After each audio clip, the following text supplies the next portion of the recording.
Hola, buen día. ¿Me escuchan?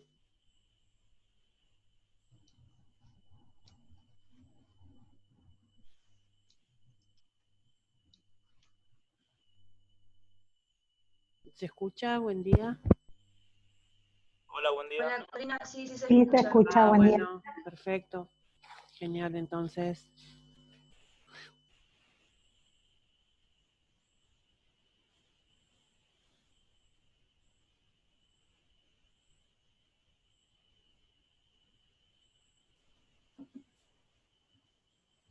Ahí estamos.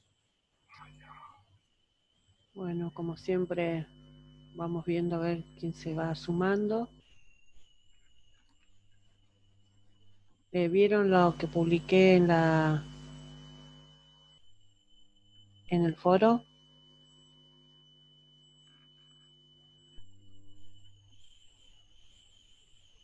¿Leyeron el foro?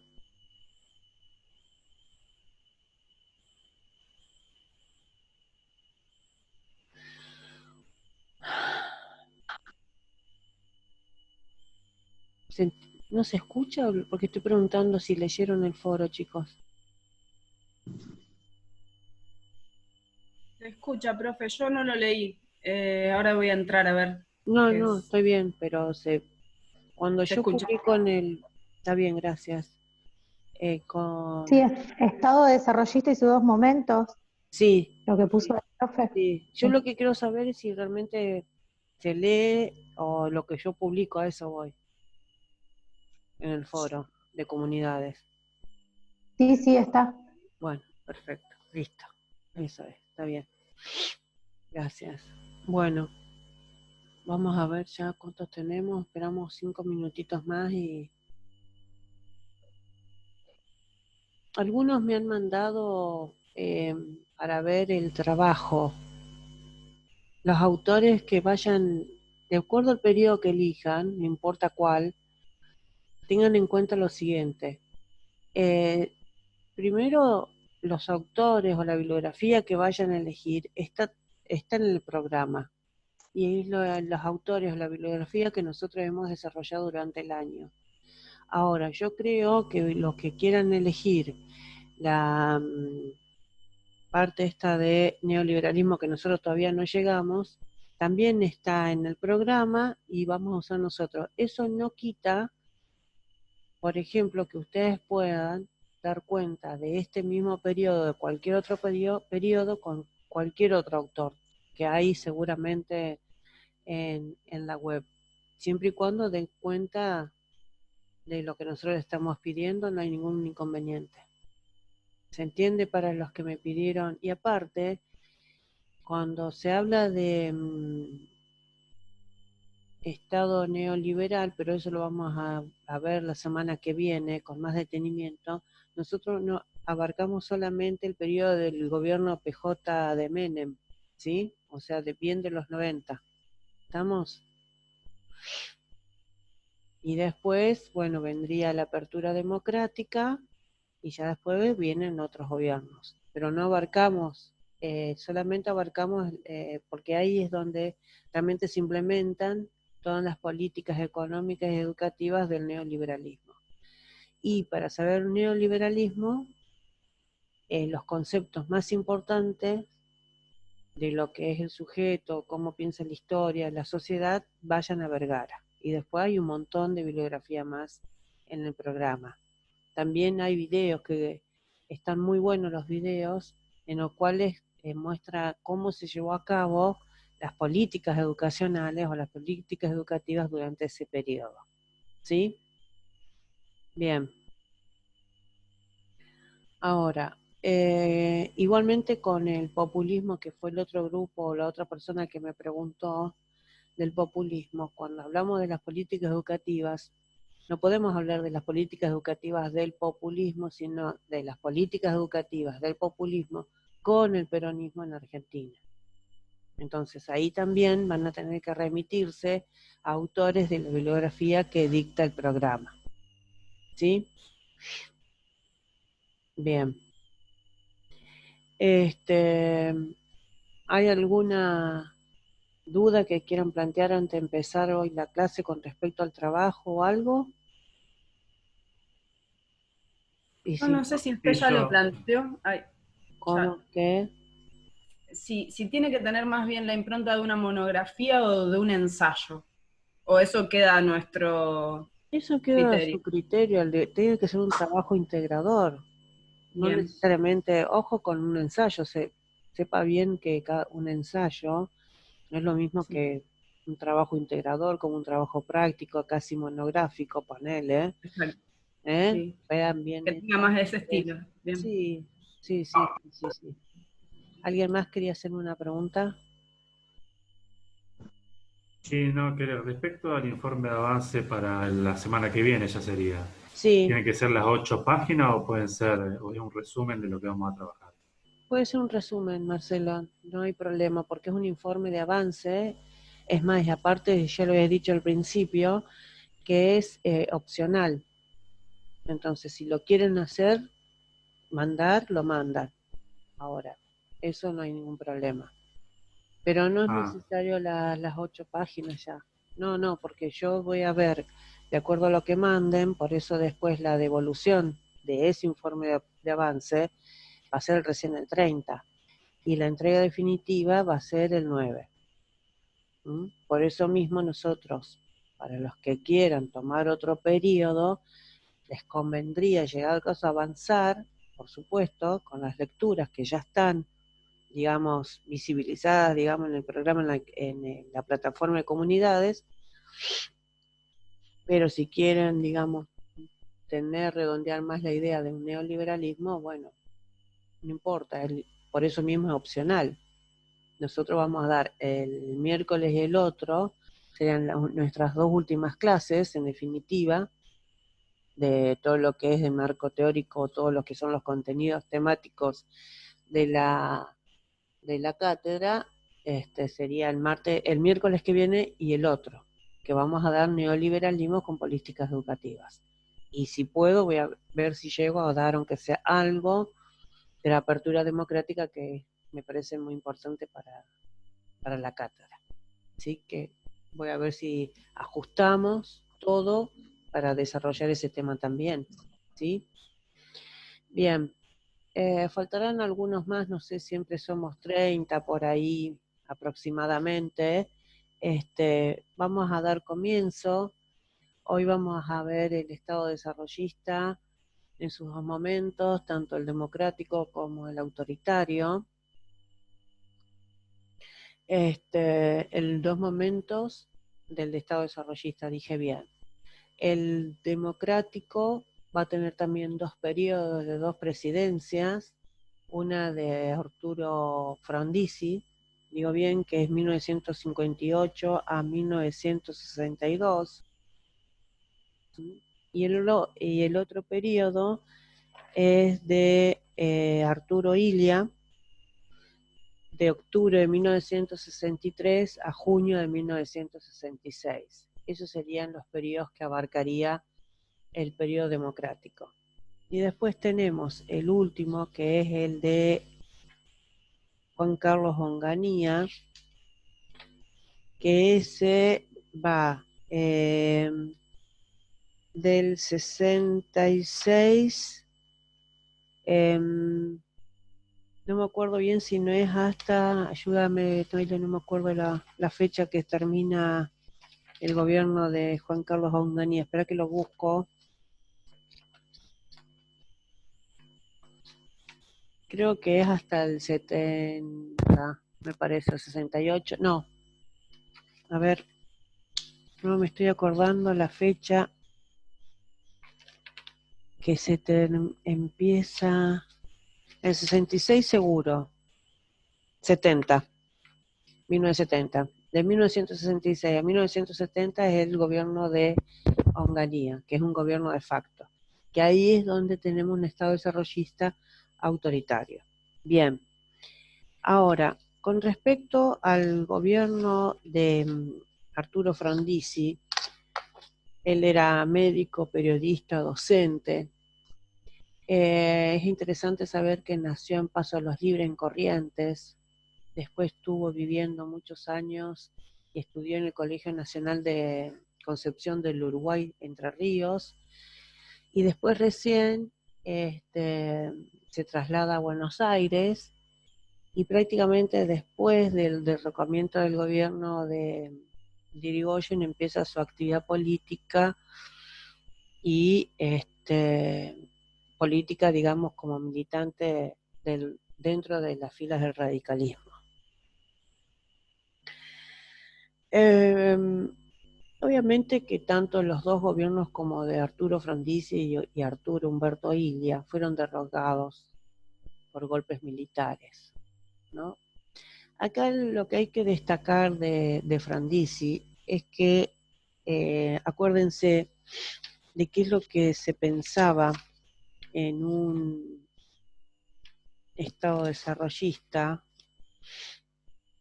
que se tenía en cuenta el Estado desarrollista, digamos, una democracia política, bienestar y la modernización, bienestar general, la modernización y obviamente una democracia política. Acuérdense como factor fundamental de desarrollo económico-social la educación. Ahora, es interesante pensar a Arturo Frondizi porque él desarrolla lo que es, digamos, a nivel política, lo que es, miren, yo les quería dar como dato, antes de ser presidente de la Argentina, tuvo otros cargos políticos, fue diputado nacional, etc. Pero él hace un libro denuncia que se llama Petróleo y Política, donde ahí denuncia sobre la actividad de las empresas petroleras en Argentina, y si bien en esa época propone como monopolio de la política petrolera el monopolio de YPF, ahí también denuncia, ¿qué denuncia? Los acuerdos que había hecho Perón con la Standard Oil de California, ¿no? Con acuerdos petroleros con Estados Unidos. Ahí hace una denuncia y por eso después propone una monopolización de YPF. Pero digamos, lo curioso que después, digamos, llega a la presidencia con acuerdos justamente con el peronismo, hace un acuerdo con Perón, por eso gana, en ese momento estaba disputando también la presidencia Ricardo Balbín, pero gana Frondizi, gracias al acuerdo que logra Frondizi con el peronismo, entonces le da mayor legitimidad a este gobierno y mayor caudal de votos. Entonces, en lo que es la política, digamos, de desarrollo, ¿dónde apuntaba? A la industria pesada. En esa época el gobierno de Frondizi también, la industria pesada, todo lo que es la siderurgia, la metalúrgica, digamos, todo es lo que es OMISA, todo lo que por ahí nosotros estamos conociendo, ya es conocido para nosotros, esto es lo que quiero decir. También el gran avance de, digamos, y de la instalación de grandes automotrices que hoy tenemos, de la General Motors, de la Renault. Anteriormente, en el gobierno de Perón, había llegado a Mercedes-Benz, la automotriz alemana, pero con él se inicia todo una instalación de grandes automotrices, la Fiat, bueno, de las más conocidas. También a mí me parece que, por ejemplo, está bueno pensar al gobierno de Frondizi desde varias políticas. Por ejemplo, el gobierno de Frondizi a nivel, por ejemplo, de las políticas exterior, tuvo muy buena relación con Estados Unidos. En ese momento estaba como presidente John Fitzgerald Kennedy, un demócrata, que ustedes bien saben que Kennedy hizo muchísimo por los derechos de los negros. En ese momento las políticas había mucho racismo, no, bueno, hasta hoy en día hay, imagínense en ese momento, y le dan mucha cabida, se acuerdan a ustedes y saben muy bien, al famoso luchador, digamos, de los derechos igualitarios y dejar atrás el racismo de Martin Luther King, que fue la famosa frase de vengo a traer un sueño, es de Martin Luther King. También apoyó la Revolución Cubana, recibió a Fidel Castro en Buenos Aires, también tuvo un encuentro secreto con Ernesto Che Guevara en la Quinta de Olivos para mediar el conflicto entre Cuba y Estados Unidos. Realizó, digamos, política internacional, afianzar o consolidar las relaciones internacionales, por ejemplo, con Indonesia, India, Israel, firmó acuerdos económicos con la Unión Soviética. Bueno, eso también es interesante, por eso digo que si bien es un Estado desarrollista democrático, también tuvo otras miradas, digamos, ¿no? También con respecto a las artes fomentó a los artistas de vanguardia en ese momento, que estaba muy, digamos, de vanguardia, es el famoso Instituto Di Tella, que ponía el Estado, ponía fondos del Nacional de las Artes, subvencionaba, subsidiaba, digamos, ponía plata el Estado para fomentar en ese momento a los artistas, ¿sí? A los artistas plásticos. Eso también, por ahí mucho no se sabe, digamos, cómo tuvo esa mirada en relación a la cultura, al arte. Por ejemplo, un hecho cultural también fue la famosa editorial de Buenos Aires, la creación de la editorial de Buenos Aires, de la Universidad de Buenos Aires, la famosa Eudeva, ¿no? Entonces, eso también, como la editorial universitaria de Buenos Aires, esto es lo que quiero decir, el proyecto cultural. En ese momento las universidades se crearon la facultad de Sociología y Psicología. Después, obviamente que se multiplicaron todo lo que es la educación de las escuelas públicas. Cambia la nominación de la Universidad Obrera Nacional, la UON, por la UTN.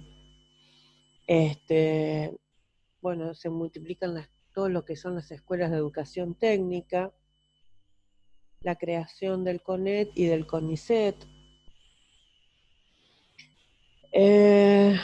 Y esto después vamos a ver lo que hizo, yo ahora les voy a hablar prácticamente de los dos gobiernos, y después vamos a ver unas filminas que trabajó detalladamente las políticas educativas Noelia. Pero ahora les voy a ir redondeando a grandes rasgos cómo fue el desarrollo de cada gobierno. Bueno, se multiplicaron los que es las escuelas técnicas, se crea el CONICET. En ese momento estaba presidido nada más y nada menos que por Bernardo Husey, que fue premio Nobel. Después la creación del CONET. El CONET, bueno, ahí en la filmina va a estar, significa que es el Consejo Nacional de Educación Técnica, que tenía representación, esto es interesante, en ese CONET tenía representación estatal, patronal y de sindical. También se da la posibilidad, la creación de universidades privadas, por eso en 1958 se crea la UCA, pero tenía que pasar por la habilitación, tenía que pasar por el Ministerio de Educación, ¿se entiende? Si bien se crean las universidades privadas, pero la habilitación del título tenía que pasar también en esto, la habilitación y todo por el Poder Ejecutivo, por el Ministerio de Educación de la Nación. En esta época también nuevamente, después de tantos años, se recrea a nivel educativo, es la educación laica o libre. Nuevamente, la laica era obviamente llevada a cabo por los estudiantes del movimiento estudiantil reformista y la libre por la Iglesia Católica. Y como un dato no menor y de color, en ese momento quien estaba liderando el movimiento estudiantil digamos, a favor de la educación laica, era nada más y nada menos que el socialista Guillermo Esteves Boero. Eso, a mí me parece que es importante tener en cuenta quiénes son los referentes estudiantiles que estuvieron al frente generalmente de los movimientos, y sobre todo los movimientos reformistas. Eso más o menos en forma general de lo que es el gobierno de Frondizi, y ahora voy a pasar a lo que es en forma generalizada al gobierno de Ilia. El gobierno de Ilia nació en Pergamino, en la provincia de Buenos Aires. Después se trasladó a Córdoba, es médico, por supuesto, como todos saben, supongo que sí, que es médico, obviamente después se dedicó a la política, también dentro de las filas del Partido de la Unión Cívica Radical, fomentó la industria nacional, disminuyó la deuda externa, bajó la desocupación bajo su gobierno, la creación de lo que yo les he dicho la otra vez, del salario mínimo vital y móvil. También acá lo que hay que destacar durante el gobierno de Ilia es algo que por ahí se desconoce, que el gobierno de Ilia propuso, digamos, el aporte a la educación fue el 23% del presupuesto nacional destinado a la educación. Único en la historia argentina, única vez, el 23% del presupuesto. Esto se desconoce o se omite decir. También, obviamente, fue un gran impulsor de la universidad pública. En ese momento creo que llegaron a haber alrededor de más de 40.000 alumnos en la UBA y de egresados.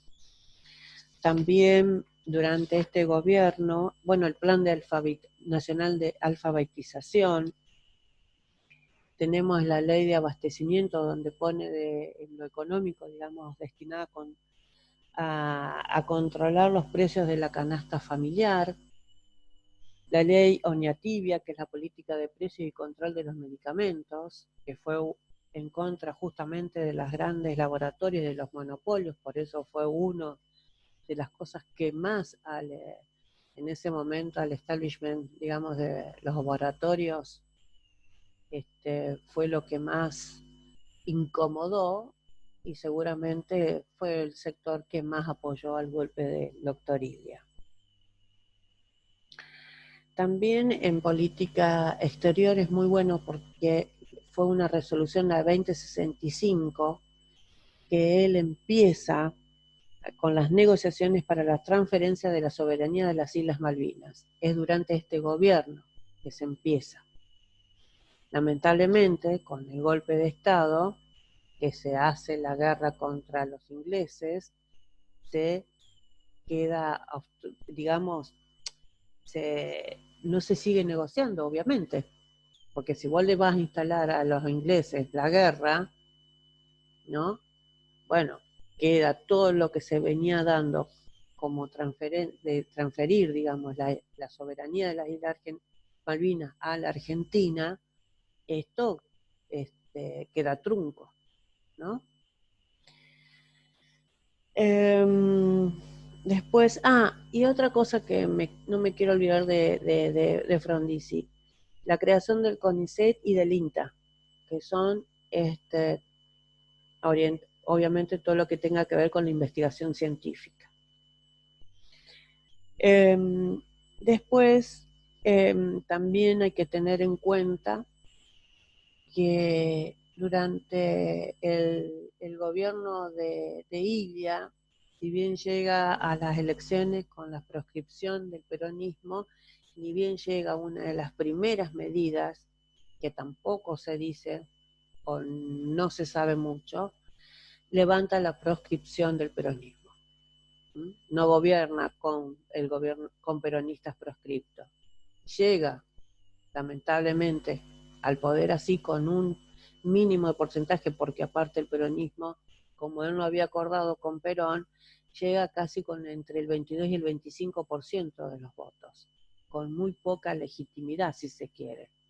La mayoría del voto eran blancos, que era el voto peronista. Y aún así levanta la proscripción para gobernar, justamente como buen demócrata, sin proscripciones políticas. Ahora, cuando se va a hacer el golpe de Estado al gobierno de Ilia, ustedes deben conocer un episodio muy conocido que se llama La Noche de los Bastones Largos, en los cuales hubo en ese momento, digamos, golpe y represión al movimiento estudiantil, y sobre todo la Noche de los Bastones Largos, porque ahí los sacaban a golpe y a bastones a todo el gobierno y sobre todo a Ilia de la Casa de Gobierno. Y también en ese momento, con ese movimiento obrero estudiantil, muere bajo la represión del golpe de Estado. Lo deben conocer, es más, un gran militante radical, Santiago Pampillón. Bien. Yo les doy todos estos datos para que vean quiénes han sido los grandes representantes o referentes de los movimientos estudiantiles, que por ahí se desconoce o se omite, digamos, en el relato histórico de dónde venían o qué eran estos militantes políticos. Con Ilia lamentablemente se termina la época dorada de la universidad. Aún estando en esa época, la universidad se le llama la década dorada, la época dorada, obviamente que se produce con este golpe de Estado, la fuga de cerebros, como se lo llamó. Se exilian científicos, se empiezan a exiliar los científicos. Bien.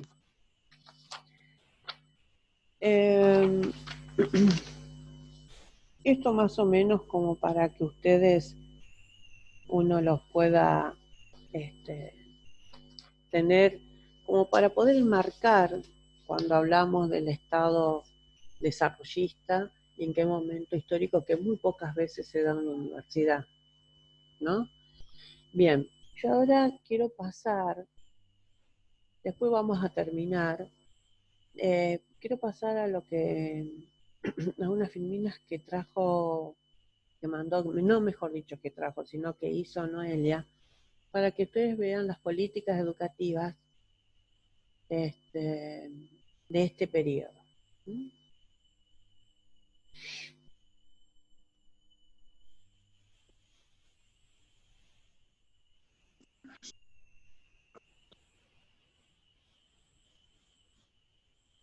Perdón, este no es, acá. Esta es, acá. ¿Sí? ¿Se ve? ¿Lo ven? Sí, sí, perfecto. Genial. Sí. Bueno, como ustedes ven acá, no sé si vos, Noé, ¿dónde estás? No te veo en la pantalla. ¿Querés ir, aunque sea leyendo, marcando? Sí, ¿me escuchan? Sí. Sí. Se te escucha muy bien. Lo que pasa es que uso la cámara del celular porque no puedo usar el Zoom en mi teléfono, no anda. y justo me tapa el lugar del micrófono, entonces no veo si lo saco, si lo pongo. Perdón. Bueno, con el Estado desarrollista democrático va Disculpame, espérame, no sé qué pasó. Ahí está. Nos quedarían 10 minutitos, así que podemos, te digo para que no se te corte. Ah, bien, sí, voy a ir rapidito. Dale. Bueno, el Estado desarrollista democrático va desde 1955 a 1966 y como dijo Corina, incluye el gobierno de Arturo Frondizi, que es de 1958 a 1962. Como fue derrocado, hubo un pequeño periodo de transición en el que estuvo José María Garrido, que en ese momento que estuvo gobernando, lo que hizo fue volver a abrir las elecciones. Por eso gana en octubre de 1963 Arturo Umberto Illia. El modelo de Estado que encontramos acá es la segunda parte del modelo de industrialización por sustitución de importaciones. La primera parte la vemos en el gobierno de Perón. Hay un avance de las ideas descentralizadoras, tiene un rol subsidiario, y acá lo que vemos es la educación como una inversión. ¿Por qué como una inversión? Eso lo habíamos visto la clase pasada, porque la idea era que se pudiese generar capital humano junto con pensadores, con especialistas, técnicos, ingenieros, para fomentar la industria en la Argentina.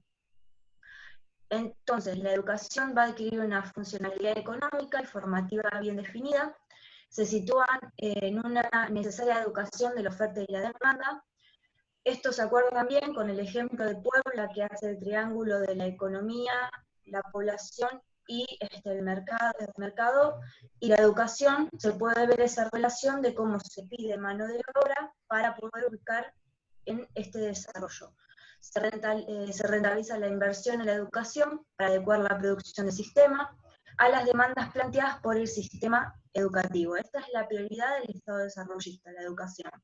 Las reformas educativas que se generaron en la región durante esta etapa tienen como basamento fundamental la denominada democratización de los sistemas educativos, a través de lo que se conoció como la explosión escolar.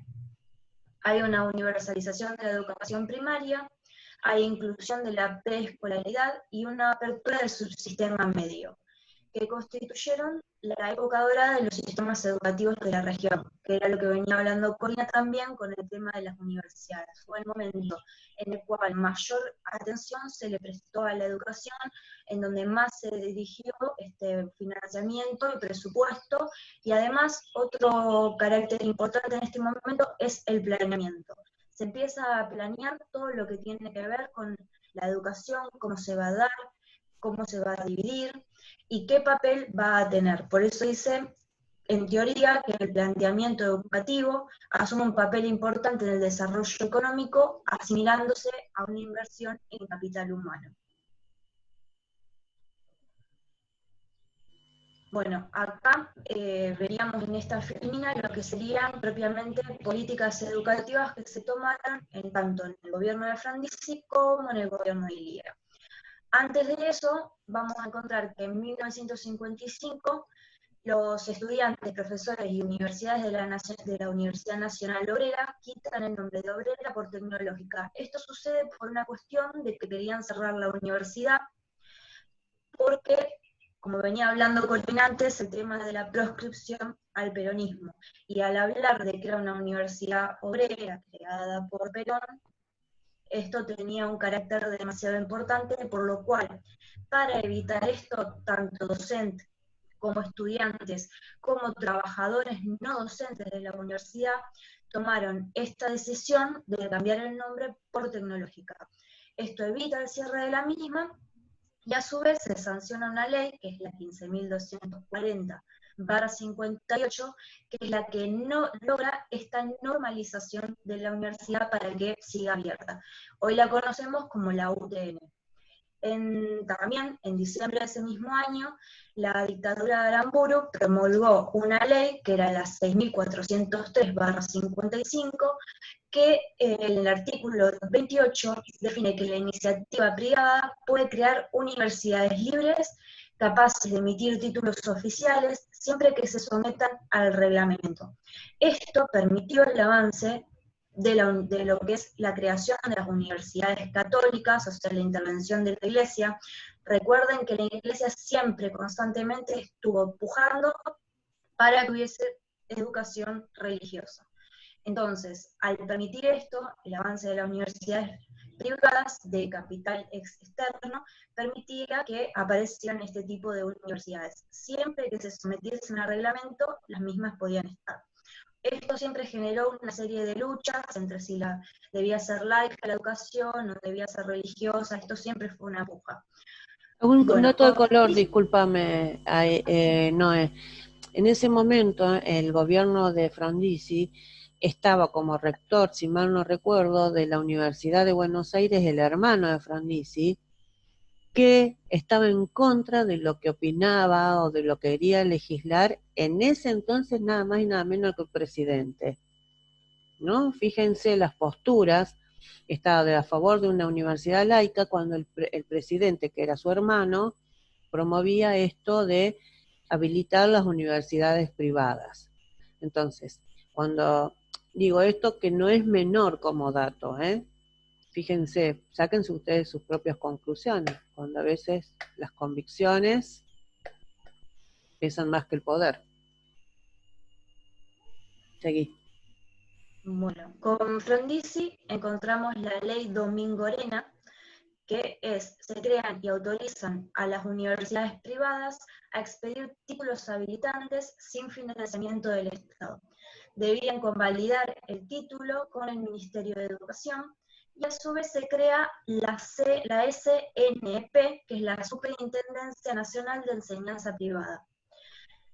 A su vez, investigadores, ingenieros y técnicos debían estar siempre al servicio del desarrollo nacional, su progreso y bienestar. Esto es lo que veníamos hablando antes de cómo se empieza a desarrollar todas las políticas educativas en busca del progreso y el desarrollo del país. La modernización. Así es. Luego, la universidad era el mayor espacio de investigación y desarrollo para que se pudiese lograr esto. A su vez, se crearon, como dijo Corina antes que mencionó, se crearon las carreras de Economía, Sociología, Ciencias de la Educación y Psicología. Lo que se buscaba acá era traer a un intelectual especialista para que pudiese, como veníamos hablando, esto de la modernización y el desarrollo, y a su vez se generan la ramificación de los estudios. Se crea el CONICET, que es el Consejo Nacional de Investigación Científica y Tecnológica. En 1959 aparece la ley 15.240, que crea el CONET. A pesar de que estamos hablando de que la ley es de 1959, ya hubo una serie de planteamientos en el año 1958 que llevaron a las ideas y bases de lo que es la ley en 1959. El CONET es el Consejo Nacional de Educación Técnica, y en el artículo 4 se establecía la finalidad del mismo, que era educar integralmente a la juventud y lograr la capacitación del técnico profesional de los educantes. Por lo cual va a triunfar el tipo de modelo tecnócrata espiritualista. Cuando hablamos de espiritualista, estamos hablando del espíritu se desarrolla por medio del trabajo. Hablamos del trabajo, no estamos hablando tanto de lo religioso en sí, sobre el industrialismo y la promoción de los sectores populares. El CONET, sí. No, queda menos de un minuto. Yo digo bueno, voy a hacer rapidito. Bueno, el CONET tuvo la responsabilidad nacional de la dirección, supervisión y organización de la enseñanza técnica y la formación profesional. Y se constituyó como un organismo autárquico dependiente directamente del Ministerio de Educación y Cultura. En el 59 también continuó funcionando la Dirección General de Educación Técnica y la CNAOP, que eso es creado ya en la época de Perón, o sea, durante ese tiempo se siguió manteniendo. Basada en una concepción distinta